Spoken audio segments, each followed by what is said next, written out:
Hello दोस्तों, welcome back. हमारे channel lovely boutique में आपका हार्दिक स्वागत है और अभिनंदन है। तो आज हम सीखेंगे लहंगे की ब्लाउज़ की कटिंग, कि हमें लहंगे की ब्लाउज़ की कटिंग कैसे करनी है। अभी तक अगर चैनल को सब्सक्राइब नहीं किया है तो चैनल को सब्सक्राइब कर लें और बेल आइकन को प्रेस कर लें ताकि हमारी इसी तरह की वीडियो आप तक पहुँचती रहे। तो पहले हमने कैमरे को सेट कर लिया। इस तरीके से हमने कपड़े को बिछा लेना है। मैं आपको सिर्फ दिखाने के लिए मैंने इस तरीके से फैला के रखा है कि आपको समझ में आ सके। और उसके बाद हमने इसके नीचे से जो अस्तर हम लगाते हैं कपड़े में, उसको हमने इस तरीके से देख लेना है कि हमें इसकी लंबाई चौड़ाई कितनी रखी है। बल्कि आप अगर चाहें तो इसको प्रेस भी कर सकते हैं, क्योंकि कपड़े को वॉश करने के बाद या फिर उसको करने के बाद थोड़ी सी सिकुड़न हो जाती है, तो आपको उसको प्रेस कर लेना है। प्रेस करने के बाद आपको उसका मेज़रमेंट मिला लेना है कि आपने किस ब्लाउज की नापी क्या है, कितनी है। उस तरीके से आपको इस पर निशान लगा लेना है। तो मेरे कस्टमर के ब्लाउज़ की लंबाई चौड़ाई कुछ इस तरीके से है। इसकी चौड़ाई हमने 13 रखनी है और इसकी लंबाई हमने 14 रखनी है। तो हमने कपड़े को नीचे से हटा लेना है जो हमारा मेन फैब्रिक है। उसके बाद हमने कपड़े को फोल्ड कर लेना है। हम फ्रंट और बैक दोनों की कटिंग को हम एक साथ करेंगे, क्योंकि हम इसमें गले की और आर्म होल की कटिंग अभी नहीं करेंगे। जो हम लहंगे पे कपड़े को साथ रखने के बाद ही उसकी कटिंग करेंगे। आप भी ऐसी गलती ना करें, क्योंकि पहले से ही अगर आप गले की कटिंग कर लेंगे तो बाद में आपको प्रॉब्लम और दिक्कत का सामना करना पड़ेगा। तो इसलिए आपको जो लहंगे की डिज़ाइन है उसी के अकॉर्डिंग आपको गले की कटिंग करनी है। इसलिए हम फिर से एक बार बता दें, हमने इसकी लंबाई 16 रखी है और इसकी चौड़ाई 13 रखी है। हमने इसको तैयार 14.5 करना है। गले को आप इस तरीके से नाप लें, 3 ही रखें, 3 3 6 करके छोड़ देना है आपको, क्योंकि जो हमारे लहंगे का गले होती है वो चौड़ाई उसकी बहुत ज़्यादा होती है। इस तरीके से आपको, और फिर उसके बाद नाप लेना है आर्म होल का। उसके बाद आपको कटिंग कर लेनी है। अभी आपको आर्म होल की कटिंग नहीं करनी है। पहले हमने मेन फैब्रिक को ले लेना है। मेन फैब्रिक को लेने के बाद इसमें से जो बाजू की लेस है उसको हम निकाल लेंगे। निकालने के बाद हमने इसको अलग अलग कर लेना है, दोनों फ्रंट को कुछ इस तरीके से।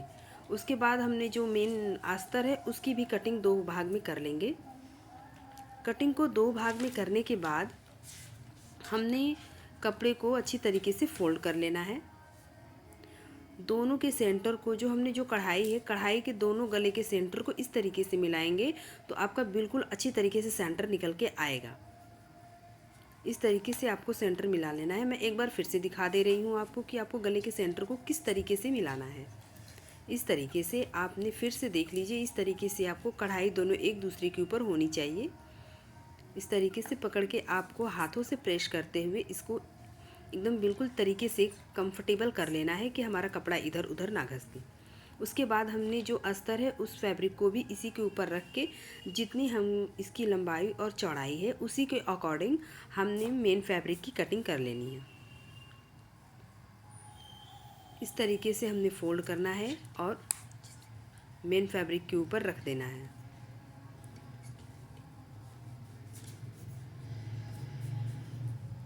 उसके बाद जो एक्स्ट्रा कपड़ा साइड से बचेंगे हमने उसको काट के कैंची से निकाल देना है। अच्छे से प्रेस कर लें, बराबर कपड़ा रखें, कपड़ा इधर उधर नहीं होना चाहिए। और फिर उसके बाद हम गले की कटिंग करने के बाद आर्म होल की कटिंग कर लेंगे। मैंने बैक पार्ट, जो फ्रंट पार्ट है उसकी आर्म होल की कटिंग और मेन अस्तर की कटिंग जो हमने एक साथ इस तरीके से कर लेनी है। उसके बाद ये हमारा फ्रंट रेडी हो गया है।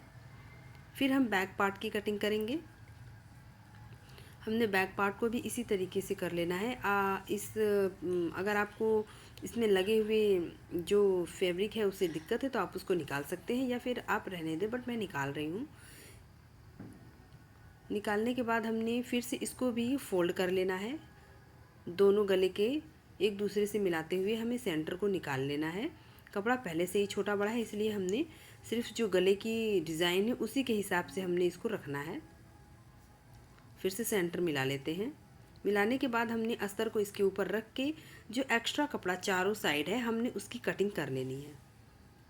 इस तरीके से हमने साइड से नीचे से कटिंग कर लेनी है।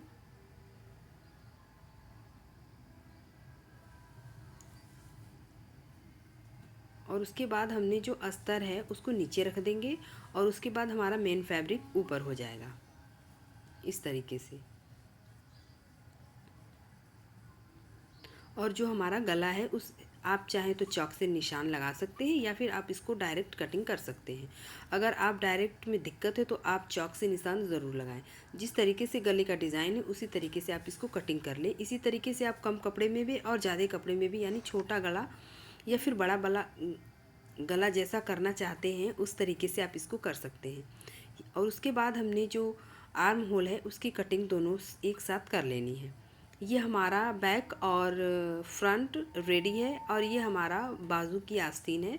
इसको भी आप जितना मार्जिन है उसी के हिसाब से फोल्ड करने के बाद आप जितनी लंबाई रखना चाहते हैं उस हिसाब से इसकी कटिंग कर लें। उसके बाद आप इसको प्रेस कर दें ताकि हमारी जो सिकुड़न है वो बिल्कुल निकल जाए और कपड़ा और मेन फैब्रिक एक दूसरे पे बिल्कुल अच्छी तरीके से बैठ जाए। हम इसकी स्टिचिंग की वीडियो कल देंगे आप लोगों को। अब बाय बाय। अभी तक चैनल को सब्सक्राइब नहीं किया तो सब्सक्राइब कर लें।